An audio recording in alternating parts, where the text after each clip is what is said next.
पंकज, जो कि बनारस में रहता है, हाथ में मोबाइल फ़ोन पकड़े हुए हमेशा कुछ ना कुछ ऑर्डर करता रहता है। कभी अपने लिए जूते, शर्ट, तो कभी पैंट, तो कभी बच्चे के लिए खिलौने, तो कभी वाइफ के लिए लिपस्टिक वगैरह वगैरह। पता नहीं उसके दिमाग में क्या चल रहा था। एक दिन उसने मुझे फ़ोन उठा के पूछा कि भैया, ये तो समझ में आता है कि जब हम दुकान में कुछ खरीदे जाते हैं तो दुकानदार अपने पीछे घूमता है, वो सामान लेता है और हमें डिलीवर कर देता है। लेकिन ऑनलाइन में ये पता नहीं कैसे एक दिन में या 2 दिन में सामान डिलीवर कर देते हैं। कहाँ पे रखते हैं ये सारा अपनी सारी चीज़ें। तो मैंने उसको बोला, तुमने वेयर हाउस का नाम नहीं सुना? थोड़ा घबराया, बोला नहीं, मैंने तो कभी ये वेयर हाउस का नाम सुना नहीं है। तो मैं उसको समझाने लगा कि पहले जब दुकानदारों या बिजनेसमैन के पास थोड़े थोड़े सामान होते थे तो वो उसको गोडाउन में रखते थे। अब चीज़ें बड़ी होने लगी, सारे लोगों के पास डिमांड्स इतने होने लगे तो वो वेयर हाउस को शिफ्ट कर गए। तो अभी शायद पंकज के दिमाग में बहुत सारे सवाल उठ रहे थे, तो उसने मुझे पूछा तो क्यों ज़रूरत है हमें वेयर हाउस की।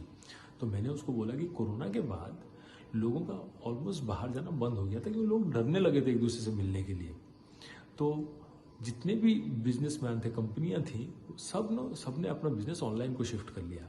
ई कॉमर्स हो गए, रिटेल हो गए, फार्मास्यूटिकल्स हो गए, एफएमसीजी हो गए, सबने अपना अपना सामान वेयर हाउस में रखा, लोगों से ऑनलाइन ऑर्डर लिया और चीज़ों को डिलीवर करने लगे। ये था पहला रीज़न। सेकेंड था, हमारी जो सरकार है, जो मोदी जी की जो गवर्नमेंट है, उन्होंने मेक इन इंडिया को ऊपर काफ़ी एम्फोसाइज दिया है। तो अभी इंडिया में चीज़ें बनानी है तो मैन्युफैक्चरिंग इंडस्ट्रीज की तो इम्पोर्टेंस बढ़ेगी।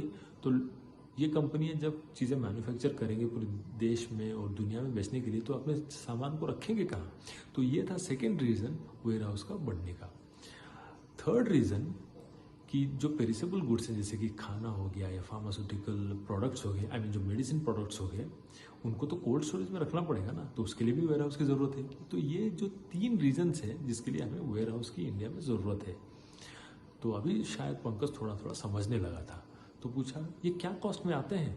तो मैंने उसको बताया कि अगर आप मानेसर हरियाणा का देखोगे और ग्रेटर नोएडा जो कि एनसीआर रीजन में आता है, यहाँ पे लैंड का वैल्यू सबसे ज़्यादा होता है to build a warehouse, और ये कुछ 15 से 30 करोड़ पर एकड़ आते हैं, और बाकी सारे जगहों पे कुछ 2 to 5 करोड़ के अंदर मिलते हैं पर एकड़ to build a ware house.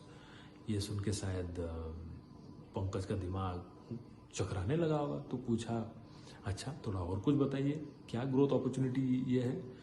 मैंने कहा यार ऐसा तो मुझे बहुत सारा पता नहीं है, लेकिन एक डेटा ये कहती है कि 2022 से लेकर 2027 तक इंडिया में जो वेयर हाउस है वो कुछ 16% के करीब करीब कॉम्पाउंडेड एनुअल ग्रोथ रेट, जिसको हम कैगर या CAGR बोलते हैं, उस रेट पे ग्रो करेगा। तो मतलब अपॉर्चुनिटीज आर इमेंस और काफ़ी प्रॉमिसिंग है।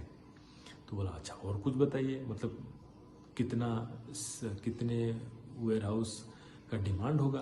तो 2023 में लगभग कुछ 38 million square feet land lease किए गए हैं to build warehouse all across the country. और जब हम ऑल अक्रॉस द कंट्री की बात करते हैं तो हम 8 प्राइमरी मार्केट्स की बात करते हैं, जैसे कि बॉम्बे हो गया, मुंबई, NCR, फिर बैंगलोर, पुणे, हैदराबाद, ये कुछ टॉप 8 मार्केट में से आते हैं। टॉप 8 मार्केट्स में इनका नाम आता है।